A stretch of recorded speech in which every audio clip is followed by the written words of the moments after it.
Good morning, good afternoon, good evening, wherever you are, and welcome to this edition of the Tuesday Telecast from the Joyful Path.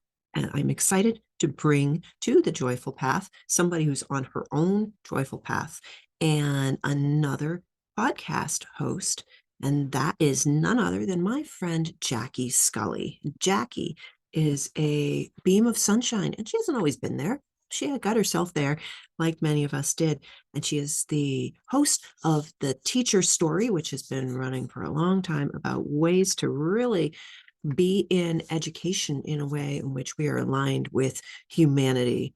And humanity includes the children that are part of us. So she's also the author of the Guided Teacher, and I'm really excited to have her in. So let's go bring her into the house. Hi, Jackie. I am so glad that we just brought you into the house, and welcome to the Tuesday Telecast. Thank you, Lydia, for having me here. I'm so excited to talk with you. I am so excited to talk with you too. And one of the things that I love is education, and I think I've pounded at education on this podcast before and said, talked about, oh, we're stuck in this, but people have heard me talk about being stuck in an old Prussian style of, over and over again. And you are walking the walk and talking the talk of bringing education to a totally different level. So I want to just talk about that and life. So let's start with you are the author of The Guided Teacher, and this book, which you all can see right on Jackie's screen right now, is a picture of Jackie when she was just a little pup. And so when that is when you realize that that's the beginning of your journey, that feels like a good place to start for me. So tell me about how you, in a nutshell, how you just got from that place to writing that book. I like how you said little pup because I love dogs and I always say I'm part dog, so I probably am a little pup. Yeah, the book is my journey in education, but it's very personal as well. And I would say as a little girl, I was just this like ball of energy. I would say a little sassy, maybe a little bossy.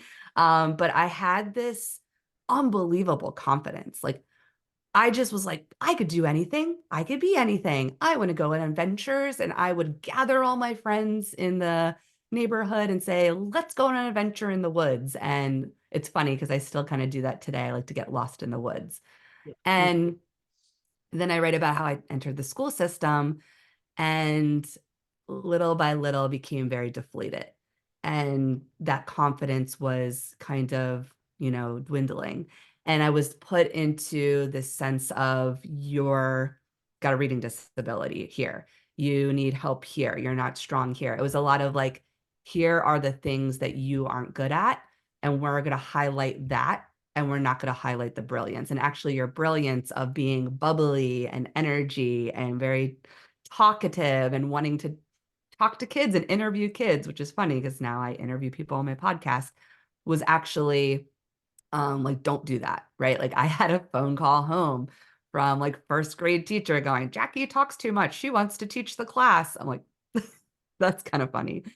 So it was already from the get-go in this old style system that you talk about. Like I didn't realize it then. I didn't realize it until I actually started writing this book and really started this kind of healing and spiritual journey in the last like 2 years, what that was. And it was dimming my light and it was putting me in a box. And then I learned how to do the system really well because I was also a very big people pleaser. I know a lot of us are recovering people pleasers for most of my life. And I think there's a lot of that also with being in education as a teacher. I used to be very much like the dutiful teacher, the dutiful student. And so I wanted to always make everyone proud of me. And so I just became very good at being a student. I didn't know what my brilliance was. I didn't know what my light was really. I was just good at the system, and I did that really well. I had some really great teachers and I had some not so great teachers. And when I got to college, I decided to go into education because I want it to be like the teachers that inspired me, and I want it to be the type of teacher that held the space for students that needed a little extra care, that needed someone to show and appreciate their brilliance when, like, there were teachers or people in my life that did not do that. So that was kind of my mission from the beginning. I wanted children to feel seen, feel heard, no matter who they were, where they came from, to feel like there was an adult in their life that wanted to just be there and listen to them. So I always considered myself a teacher first, and then I happened to just really like the social sciences. So I didn't go into it because I love history and psychology, which is what I teach today. I kind of fell into that later on, but I just wanted to be in the role of education as a mentor. Um, Taught in Hawaii, that taught me a lot. I was like, a little fish in a big ocean, and I was very different than the students I was teaching, the teachers I taught alongside. I was pushed in a very good way. It was very emotional. I had to be humble early on. I was 23 when I taught out there, and so it was a good experience for me, I think, to carry with me to the other places that I taught, then went back to the East Coast, taught in public private school. I'm in private now, taught in China for a summer, and then I started to really stretch myself in all different ways of teaching.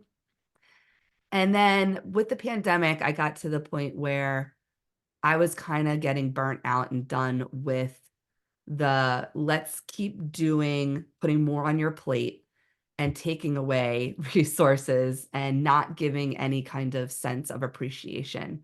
I really noticed the lack of teacher respect, not to an extreme in my particular setting, but across the board in America with other teachers that I'm friends with, many people from across the country, especially when I taught in China. Because when I taught in China, there was a lot of respect for teachers, and they really cared and looked up to you as a mentor. They saw you as someone guiding them. I did not get that feeling in a lot of like the places where I have been or the other teacher friends that I've had. So I created a podcast in 2022 to the teacher story to hold space now for teachers. So now being kind of in a veteran teacher role, I wanted to hold this space for people to share their story and make it about, the truth and opening up that dialogue of what's not working, but also be a place to hold the light of how can we fix it? How can we move forward? What are ways that we can kind of think outside the box and not stay status quo? And it's been a journey for 2 years. I've interviewed, like, over 80 people. It's been incredible healing process for me. I've learned a lot about myself, a lot about education, and now I'm in season 4 where it's really about innovation and interviewing people that are in schools or in movements that are doing it. That's like we're not just talking about what we can change, but we're actually doing it. And now it's inspired me to be part of these types of schools and this type of movement. And then my book came about because I was ready to write the story. I was ready to write the story. I wanted to share a very intimate view of what it's like to be a child, student into the school system, teacher. And there's a lot of like personal, difficult elements to the story. There's the whole balance of light and shadow because I wanted to hopefully reach people's heart. I've had a lot of people reach out that have read it that are outside the education system, and they are like, wow, I didn't know it was like that, and especially with when it was the time period of No Child Left Behind, which is where I started my teaching in 2004.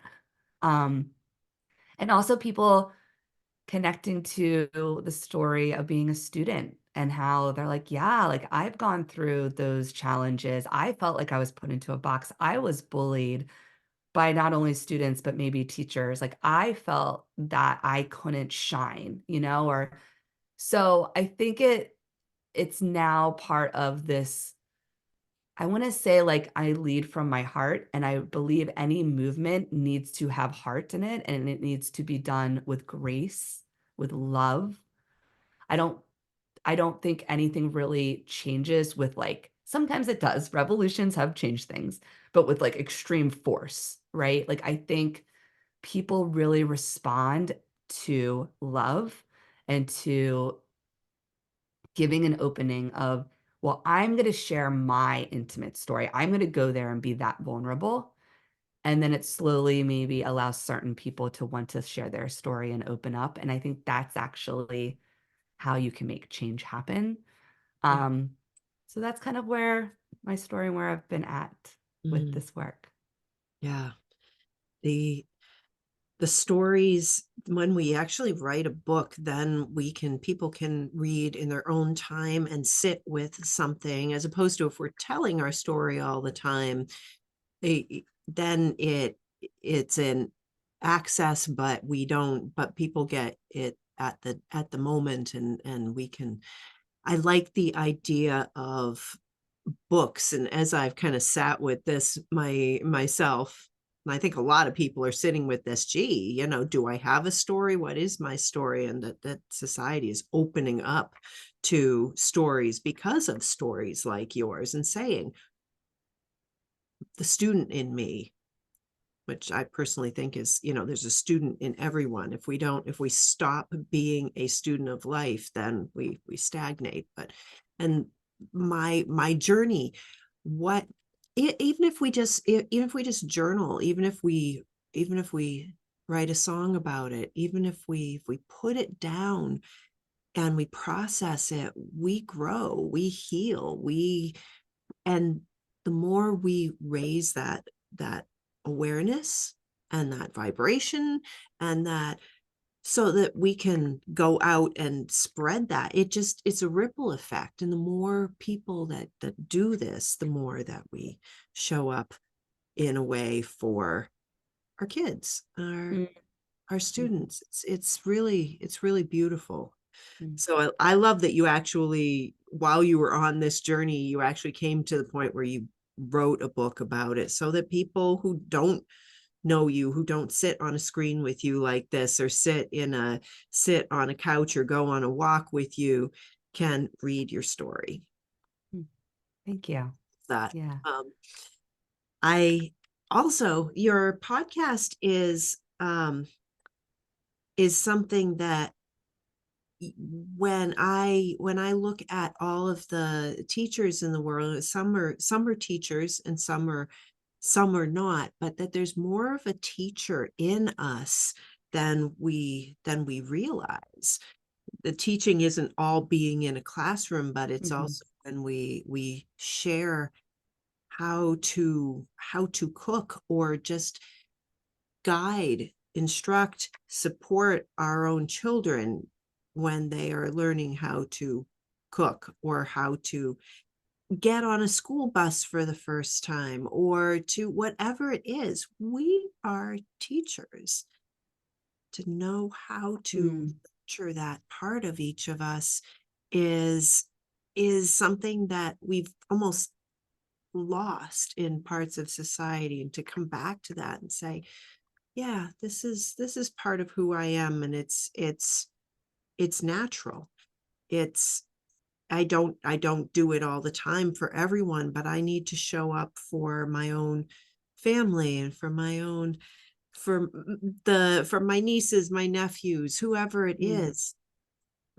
And that teacher story even comes home to each of us, and the student story is not mhm, just a story, but it's a part of life that we can change, and we can explore how to make it so that love is there. As you brought up the love, and I think that mm, it's so important that everybody wants to be loved. If we want to be of service, it's because we want to have the exchange of love. And so often when we are serving, or we're dutiful, or we're working for our corporation or um our sales job or our teaching job. We are doing what we think will bring us the love, and we don't get the love. We get, okay, you haven't done this well enough, or you've done it, let's give you more. Thank you for being, the cash cow that you are, whatever. Exactly. And we Yeah. want to, and we want love. So when we finally say, okay, this isn't bringing me love, how am I going to go out there? That's what our kids are going through every single day, all the Yes. time. And they're tiny, and then they get full of hormones and they're not so tiny anymore, but they're still, it's rough Yeah. out there. So I love Yeah. that you brought up the love and the duty. I wonder how much you've come up across that sort of theme that's like an overarching theme. It doesn't tell what everybody's story is, but it's an overarching theme in the people that you have interviewed on your podcasts. Yeah, I mean, the whole concept of you saying everyone's a teacher, and I believe in that. That's why I've kind of expanded the people I brought on the show. It definitely started off with, like, in 2022, the traditional kind of K through 12 classroom teacher, but I've had people on outside of the industry that are tapping into education because they care about it. So entrepreneurs, people who are in technology fields, um, and people who maybe like it's a third career, like going into education. So I like to highlight those stories because it touches so many different people. But this whole concept of everyone's a teacher and everyone's a student. And I actually have this line in my book of that we are all teachers and students. It's cyclical, it's symbiotic, it's a relationship, it's an ecosystem, it's a circle. And if we envision our life as a circle and not linear, which I Yeah. know we can probably go into this conversation just about the whole linear thinking and nonlinear thinking, but really everything in life is a circle. And so you're never on top, you're never on bottom, you're just moving in a circle. And if you're a student, and then you're a teacher, and then you're a student, then you're a teacher. I feel like in the podcast platform, I'm a student. I'm listening to these amazing guests, and they are teaching me something every single conversation I have. And it is expanding my perspective. It's expanding my mindset. It's expanding my heart because I'm being tested to think about things in a different way and not consider myself an expert. And that's why I've had people say that this is a different type of podcast than some other education podcasts that are out there, because it's not to teach you a technique. It's not to say, here are all my expertise of this field and pedagogy that I'm going to go through, or like all these tips for teachers, which is great. And those are valid. Mhm. And you need those kinds of conversations too. But it's really about people, and it's about caring and bringing the heart to the education system. But this whole conversation about we are all like teachers and students, and there is a lot of love there. There's been moments where I'm in the flow of a conversation and I'm just like, I feel this love energy with the guest. And I want to like challenge people while they're listening to this right now to think about love in a different way of than just like romantic love or saying I love you to someone. But that love is actually you're opening your heart to expand, to learn, to be humble in that, saying like, I don't know everything. Maybe this was a perspective I have, and now I'm learning something new that's challenging my mindset. That is a love energy. The love energy is about being open and about connecting with so many different people. It's dropping the ego. The ego is aside, and you are just completely, I think, coming from a soulful place. And that's how I feel when I talk to guests. That's how I feel when I've been on podcasts such as yours and talking with you right now, is that you are allowing yourself to just be completely open and natural and not have this kind of prescription, way of saying something, or I have to be the expert of this and all of that. And that is the space I love to see in schools. And that's the space I want to see for our children. That's the space I would love to see, like you talk about the workplace, like school and workplace go hand in hand, because we are helping to raise these children to then be in the work world, to be leaders in the world. And so I think we can reshape all of these spaces to be more about love. And I think talking about love, and again, challenging ourselves to think about it differently, could be such a great medicine, and solution for the ills and the issues that we see in both the school system and the workplace, and just being more open to, just thinking a little differently about it.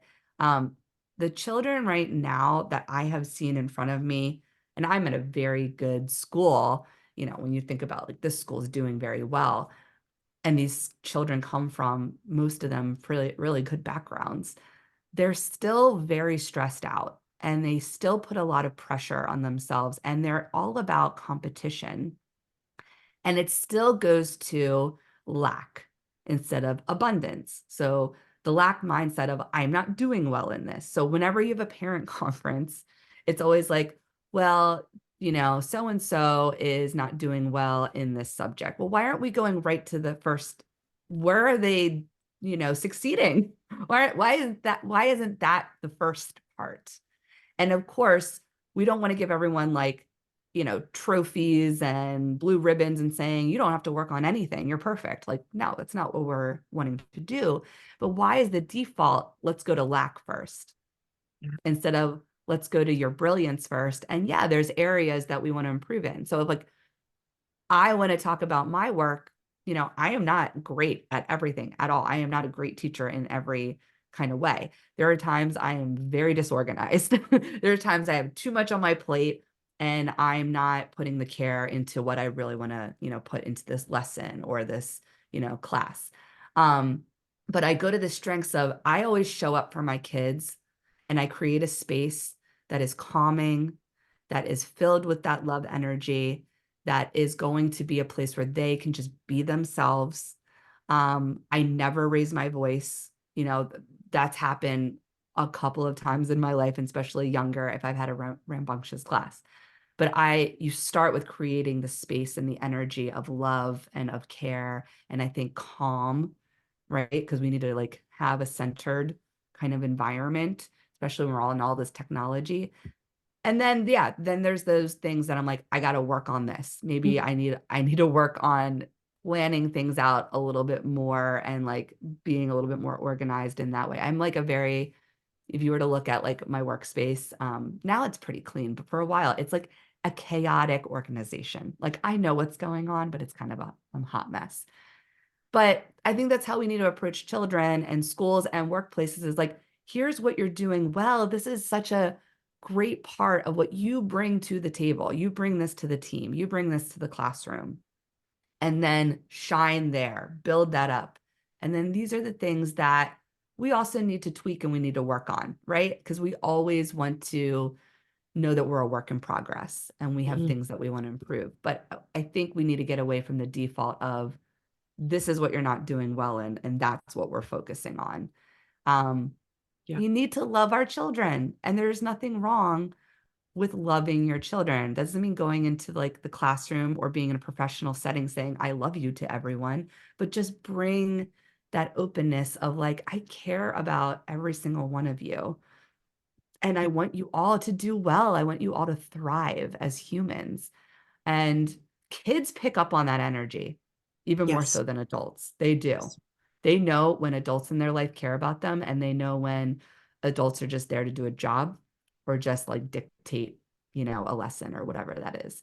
So they definitely know when they're cared for, and they do need more love and care. Um, I'm 41 years old, and I wrote my story about growing up in the 80s. And in many ways, not much has changed. And that's, I think, a huge, huge problem. Yeah. Yeah. The your idea about we don't need to give everybody a trophy is in the same kind of vein as here's where you lack. We don't have to, there's a love is on a totally different level. Like those things don't even exist. When you have trophies are a way of showing people, and there's, I'm not saying there's anything wrong with trophies. It can be like a heartfelt thing and wow, this service to humanity. We just want you to have a symbol of this because we're so in awe of you. I mean, that there are trophies out there that are really whatever it is, that also are imbued with the love. But the idea that, oh, you're the best, you get a trophy, and you have, that's a way of not having unconditional love, but of saying you have met the mark and you get a trophy.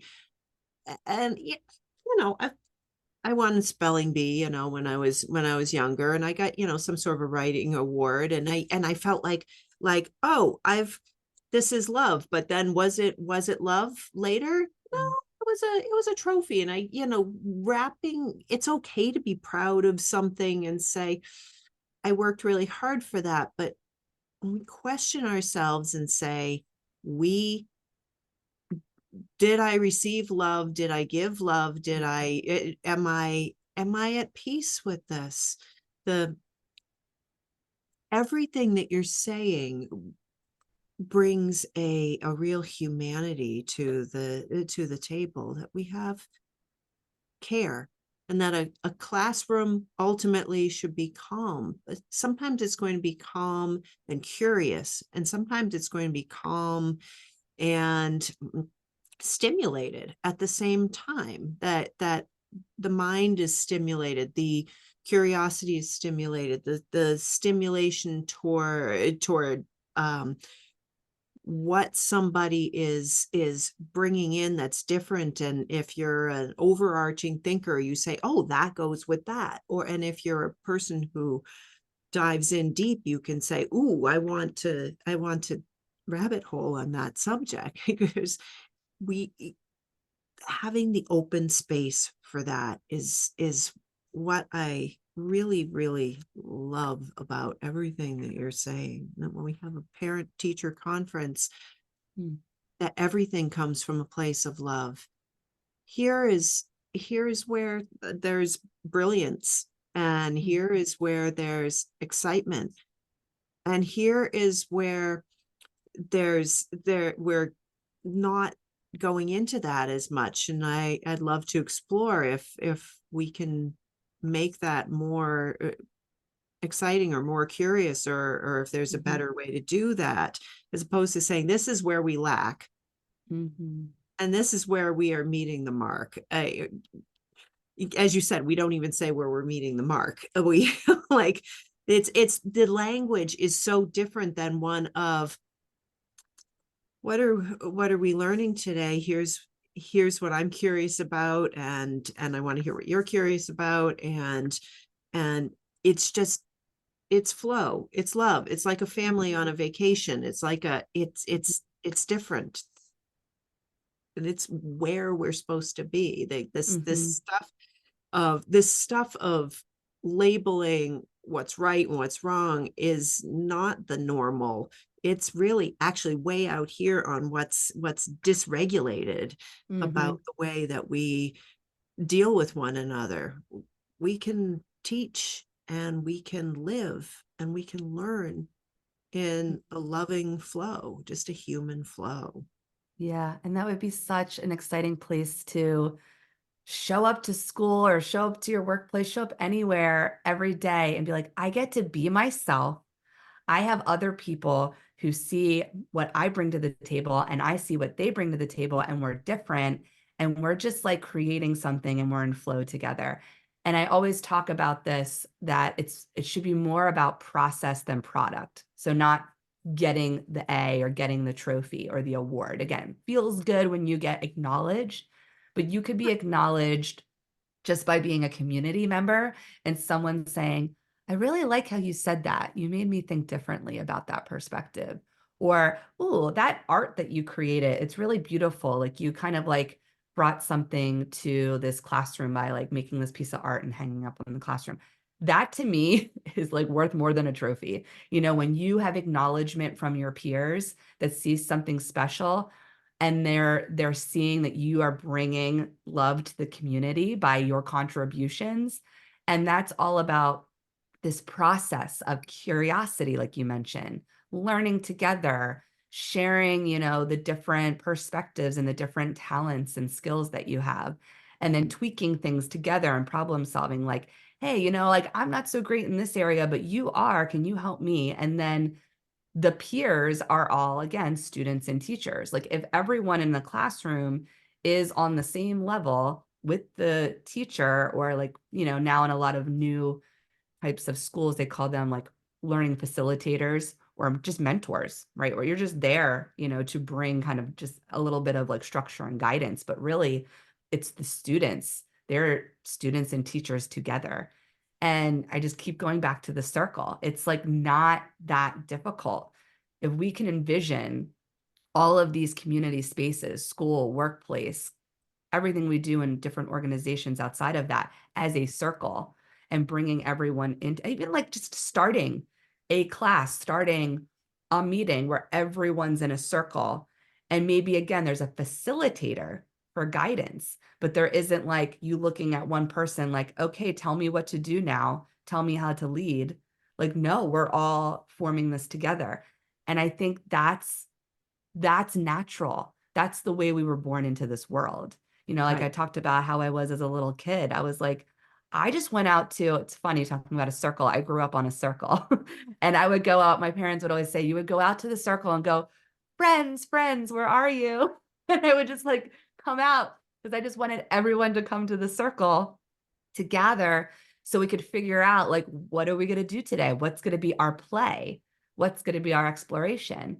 And for me, I was just facilitating that because I just wanted people to come together and like do something cool, you know, go chase rainbows. Like I remember like, let's get on our bicycles and there'd be a rainbow and be like, let's go find the end of the rainbow. You know, we would do like silly little adventures like that. Yeah. And we do this as a child. And I feel like if we did that as adults, we did that in school and we did that as adults in the workplace, we would all show up so much more. We would be excited. We would be curious. We would be ready to go. Our work ethic would be even like stronger.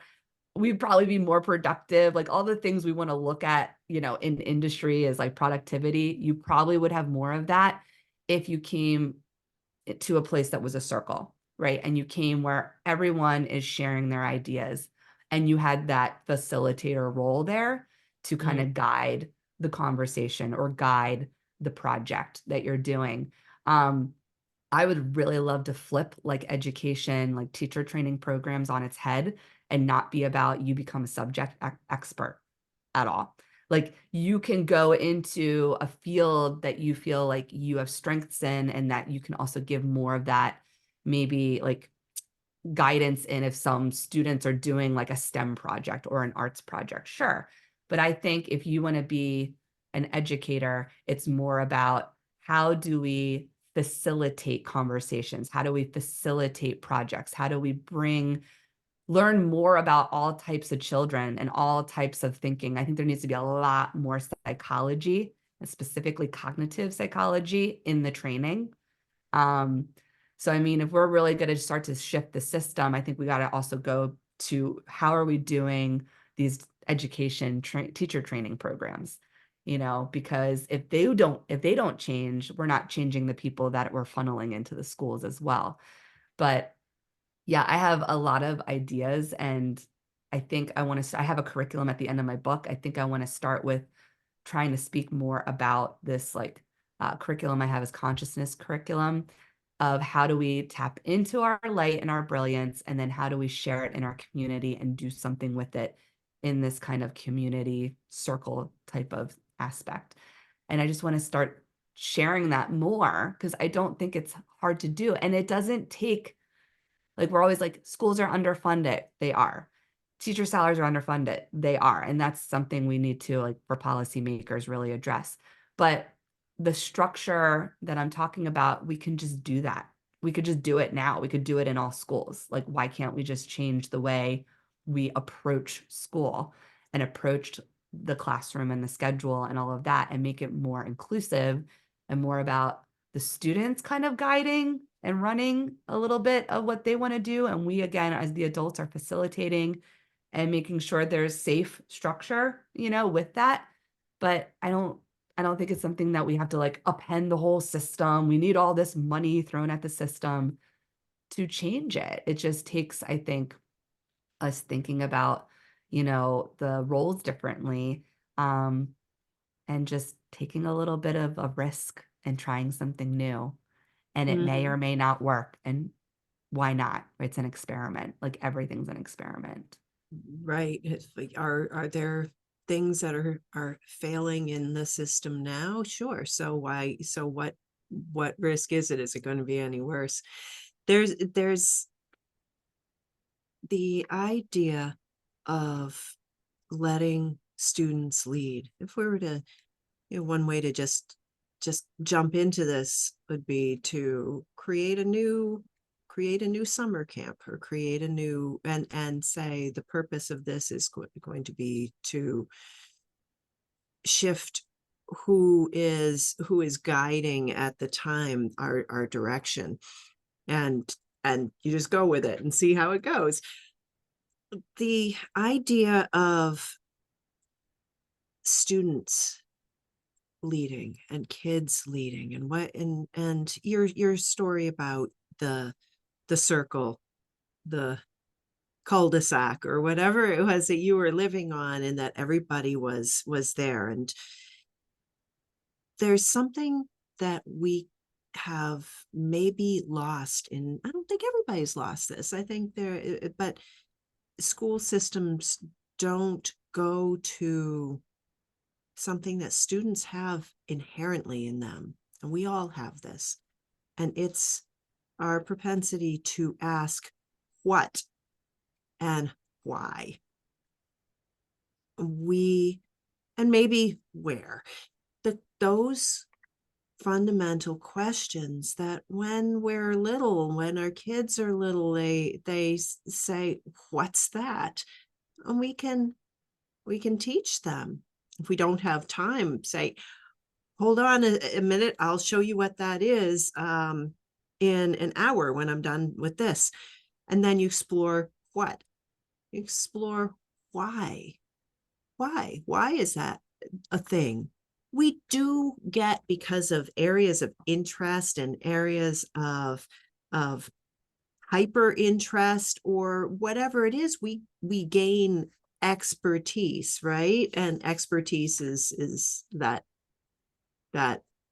linear idea of 10,000 hours of, practicing a thing. Doesn't matter whether you practiced it, the progressive parts of it, or if you practiced the parts of it you got wrong, or you're an expert in it.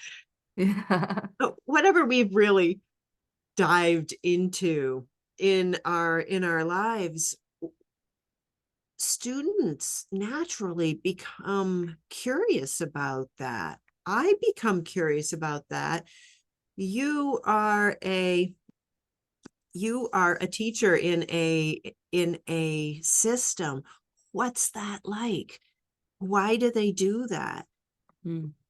What direction it would be better? And if somebody is in STEM, kids will recognize that, and say, can you tell me more about that? There's It's not like you Mhm. you end up doing nonsense. Mhm. There's no nonsense in a natural world.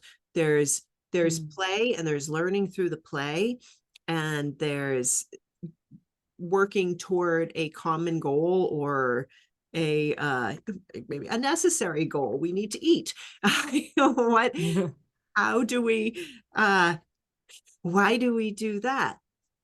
Can we do it this way? It would be, maybe we could get our food faster. Maybe we could get our food tastier, or maybe we could get Mm. our food in a way that's feels better to us. There's all Mm, these ways in which we're just naturally curious. Some of yeah. us, and if we don't think we are, we're just not curious about that thing that you see these other people being curious about. You're curious about something else.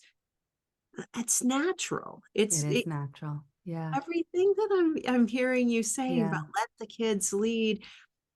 Yeah. And if in our conversations as adults, we can have that ebb and flow, that circle, that, oh, I'm curious about that thing that you do. Oh, I'm curious about that way that you feel.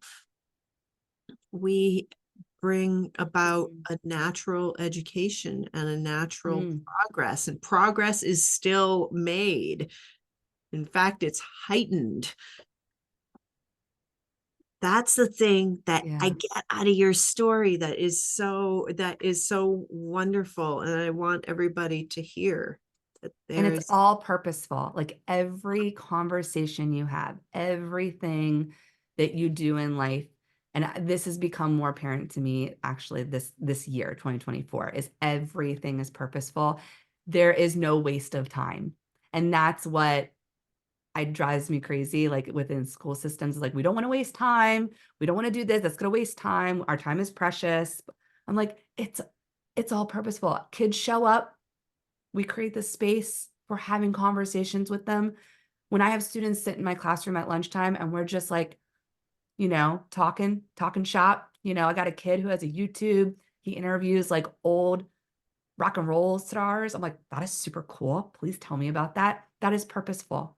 Like every interaction that we have with people. You say hi to someone at the grocery store, you recognize someone that like helps someone, open a door, right? It all matters. And if we create more of that space to say it all matters, it's all purposeful, nothing is a waste, right? So uh, if we're just being a little messy and curious and trying things out, like if we want to try new schedules, new ways of doing school, that's cool. It all makes a difference. It all matters. Nothing is a waste of time, right? Like that's what we do in life. Our whole point to be here on this planet right now is to try things out in community, support one another, love each other, and just keep trying. You just keep trying every day. Like I wake up every day, if I felt like something didn't go so well the day before, or I fell off an exercise routine, it's very easy for the human brain to be like, what's wrong with you? Why are you doing this? Right? Our default is yeah, always lack. Instead of like, you know what?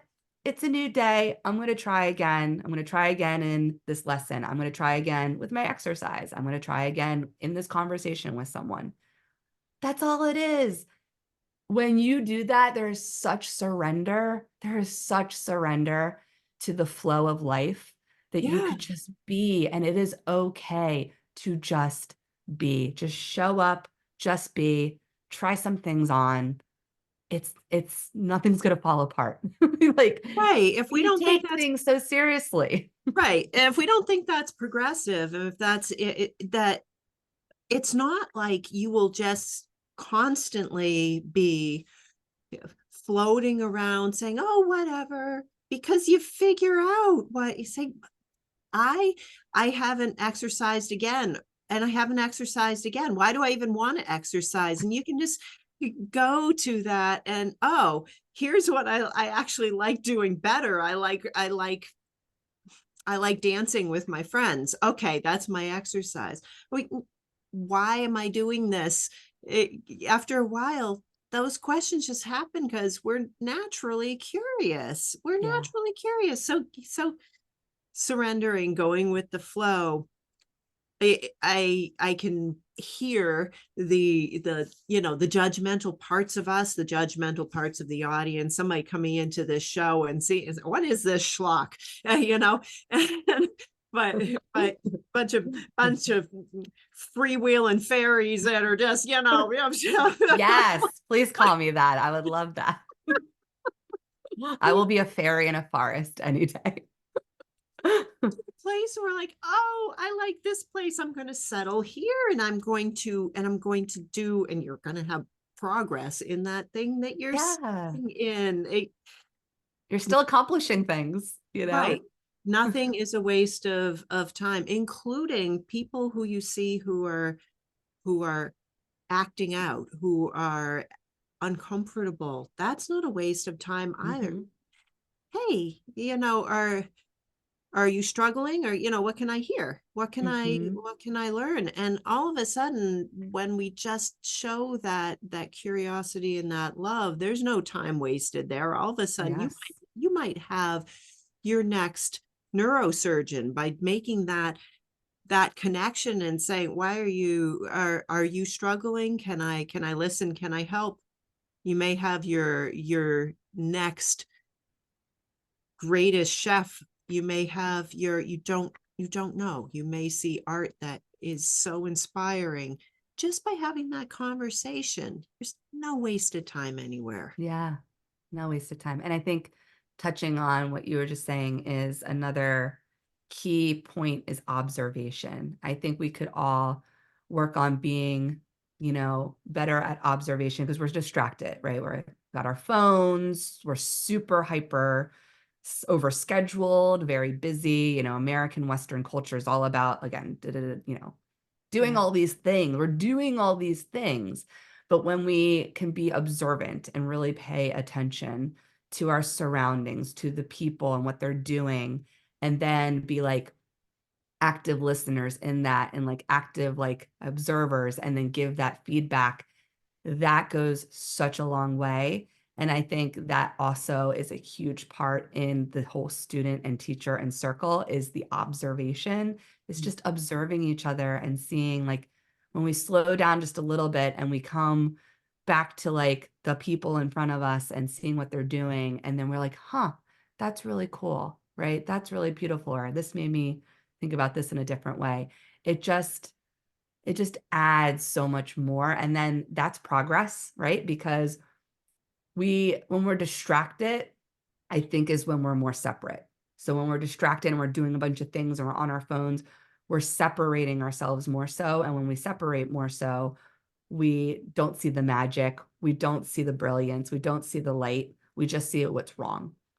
Mm. So it just takes a little act of slowing down, being observant, showing up, being in that flow energy.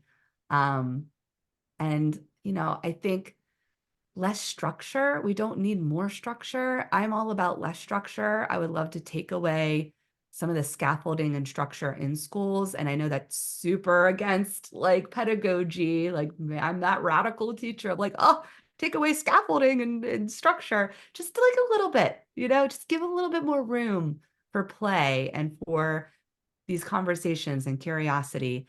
Um, we just got off of this week I was talking to you about before we, hit record of this week at my school called intensive learning, and students the whole week, the whole upper school goes on different trips, different explorations. I did a service project and, there's structure within, forming these trips and organization, but really myself along with the other teacher, we were facilitating and the students were doing it and they were learning from each other in service. So they're not only serving their community, they were learning from each other and they were learning skills that they had. Like they were doing gardening, they were doing cooking, they were cleaning, they were, able to help each other kind of problem solve and troubleshoot if something needed like help over here in the service project.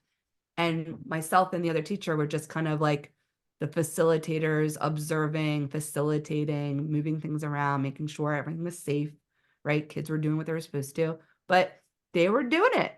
And I'm like, I think it would be great to give more experiential learning opportunities and not just like, this is great that we have it at my school, like 1 week out of the year, but just can we do it more? Like we should be doing this more, getting out of the four walls, getting out into the environments and letting the kids explore more while we as the facilitators are giving the structure of just, you know, again, what get us from point A to point B, here are like the norms or some rules we need to have, not saying like that goes out the window, but let the kids just go and do their thing and explore. Yeah. And have school be that way. There's a really cool school that I've learned about where they travel the world.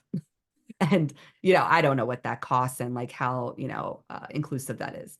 But they, and I forget the name of it at the top of my head, but they for a semester go to a country and everything they do is experiential learning. And Mhm. every semester is a different place. And that is their school. The world is their school. I mean, that is a phenomenal way to think about education. Like, it doesn't have to look like what we see it as in like a school building.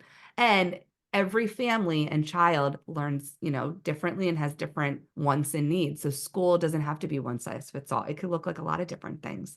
And that's been my exploration since last summer of really thinking about alternative education spaces, and that there's not one new way to do it. There's a plethora of ways to do it.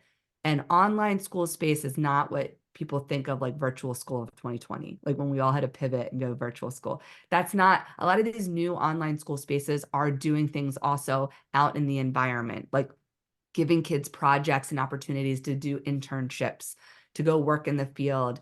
And then if there is like a community of students and families in like, say, a tri-state area, like I'm in New Jersey, they could have opportunities to gather together. So there's still community in person.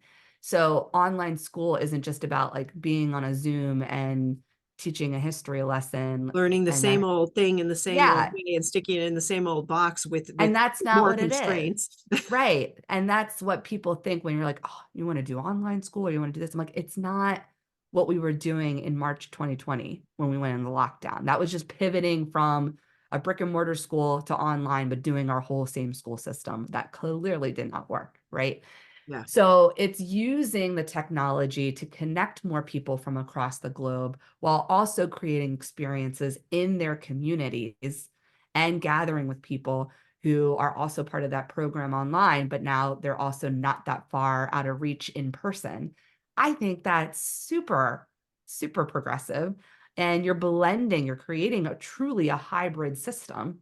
Sure. Yeah. And there's micro schools where families are gathering and they're creating spaces together, and they're using people in their community to be those facilitators. Yep.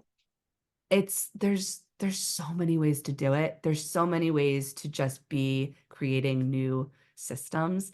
And I think we just want to embrace the curiosity of like, how do we do this? Let's just try something new. And I love that. I love the idea of like, let's just try it and see what works. And then what doesn't seem to be working, okay, let's go back to the drawing board and tweak it and do something a little different. And this one school that I'm eyeing, Prisma, is doing just that. Like, they are an online school, but they do a lot of things also with people who are part of the online community, but they're in reach of each other outside in their own environments. And they're always exploring. They're trying new things. They're like, let's tweak this, let's try this. And I'm like, oh, that's such a cool way to create a new system, is just like having the curious mind, having kind of a risk-taking mindset, and knowing you're all holding each other in community. That when we try something new, we're doing it together. So if something doesn't work, we're all coming together and we're figuring it out. And it's so beautiful. There's a lot of love in that. Yeah. Um, and just, I think there's so much potential. It's an exciting time. I will say, like, this isn't doom and gloom anymore. Like, I feel like coming out of the pandemic and when I started the podcast in 2022, we're like, all these teachers are leaving. Like, what's going to happen? The whole system's going to crash. It felt like doom and gloom. But now, on my kind of journey and seeing these new ways of doing like education and just talking to so many different people from around the world, it feels very bright. Like, I think things are going to be moving in a very exciting and new direction. And there's so much potential. So I'm excited to see what So much. happens. And I don't know about you all in the audience, but I want to be part of Jackie's school. It does sound exciting. And there's the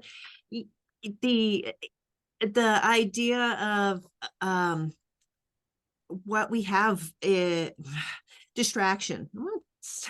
Some coming about this in a distracted way. The distraction. I want to highlight that for a minute, because we this all turns distraction on its head too. Distraction is really not just when we're doing something that we're not supposed to be doing.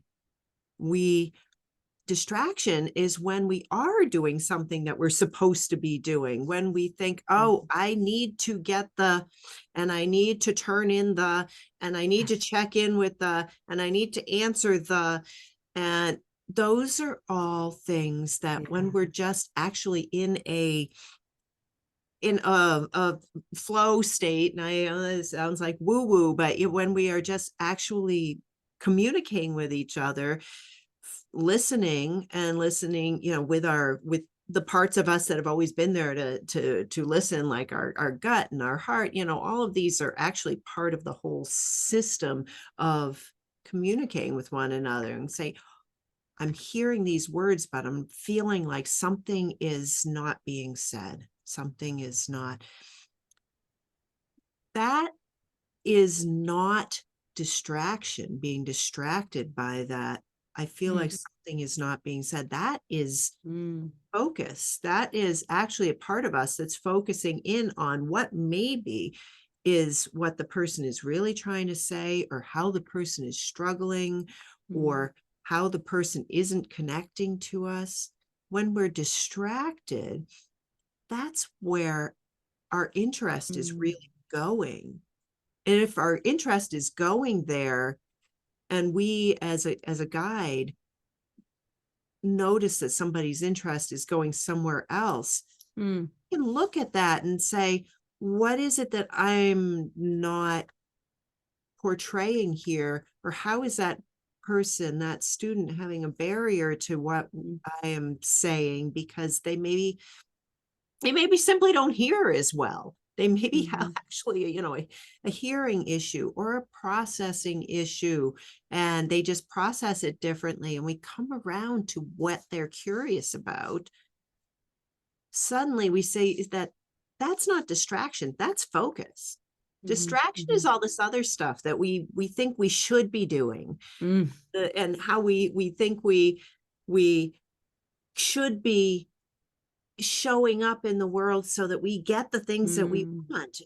It's not. The distraction is not oh, I'm more curious about that thing over there because my yeah, attention has wandered off of this other thing. That doesn't mean that we're distracted by it. It might be yes, our purpose over there. true. That's such a great point. That's a great perspective. And the word or like phrase that stands out is should be. That I was working with a holistic life coach in 2022, Casey Tench. She's amazing. Um, And it was a lot of language every time we met, and I would say like, "Ugh, I should be exercising," or I should she's like, "Nope, let's get rid of that should. That is a dangerous word." And I'm like, "It is. You don't really think about it." And we say it so much. We say it in school, we say it in the workplace, we say it in our I should be. And it's like, but where's that should coming from, right?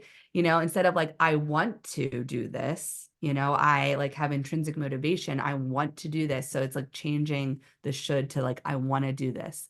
Um, so yeah, distraction when someone, instead of, maybe reprimanding kids all the time when they're distracted, is again, us as facilitators being more focused and observant of that distraction and seeing what's catching their eye, what's catching their attention, and being curious about that. So I think, again, going back to kind of the teacher training program, you can really do a lot more with the way we are observing our children and having that be part of the training and like the pedagogy that you're learning how to teach. But it's like you need to learn how to pay attention to these students and what they're showing you, the cues they're showing you. You have to be Yeah. very intuitive And to if you're be in not this position. convinced of this, just for a moment, consider that person who is there being distracted, is this just nonsense, we need to go with the status quo and get the thing done? just consider for a moment that that person that you actually allow yourself to see what they're distracted about, see what they're curious about, may just in 15 or 20 years save your life Mm, because mhm, you actually paid attention to what they're distracted about. And that is actually where their brilliance is. mhm. Yeah, it's like, I have a student who, before we ever like have to start something as like independent work in the class, she always starts drawing. And I don't jump right in right away. I've kind of noticed, I've been observing her about like that's her way to prepare, get kind of her mind ready for like, okay, there's this thing that we're doing in class, and she draws and she's a beautiful artist. And I just kind of like give her that time, because then I've noticed she eventually will do what we're doing, because I'm still in a traditional model. There's things I I do have to do and make sure kids are like doing the task at hand. But sometimes it's just like just give them some time. Like I feel like we're always like, bell rang, let's go, do this, do this. And it's like, no, we don't work like that. Like we need to like ease into whatever we're going ready to start. And that's why I feel like the structure of a school day and even a work day needs to change, because it's like, do this. Okay, you got 5 minutes to get to this class. Do this. You got 5 minutes. I mean, it's like a conveyor belt that just never ever stops until the end of the school year. Yeah. And I feel like that as the teacher as well. Like we are on this conveyor belt. And again, it's the whole factory model system that was created in the 1800s. It's literally the same in most schools, both private and public, besides some of these new alternative Yeah. spaces. Yeah. And I'm like, that's 150 more than that, 170 years old. Come on. We don't need any ideas of that we need to be able to respond to bells and to structure, and guaranteed every one of us is responding less because of that system, Mm, because we already knew how to jump when there's when there's something that's coming barreling toward us, to jump out of the way. We already know how to respond to a scream.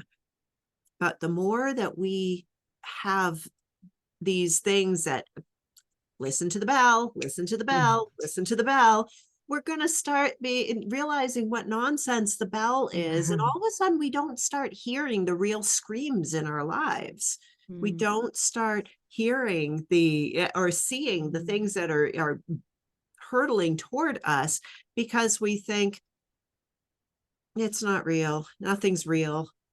mhm, Is a little bit of a nihilistic kind of thing that I'm mhm. saying, but we're Yeah. not training us to respond to something. We respond. We're training us to have so much to respond to in a given day that's arbitrary, that nothing is worth responding to.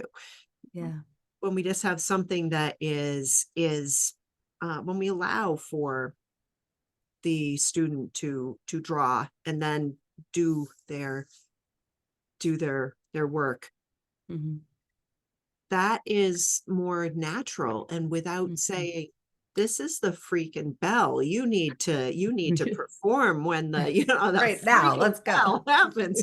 We're letting them be more in a calm but stimulated state, in which when there's a real bell, they're like, now I can respond, because we're not saying respond, respond, respond, respond, respond. Yes. So wearing them down. Yes, absolutely. Yeah. I just a little bit more natural state of being a human. That's all we want. Just a little bit more. We're not asking to like completely go like, we're just gonna go frolic in a field all day. I mean, I would love to do that.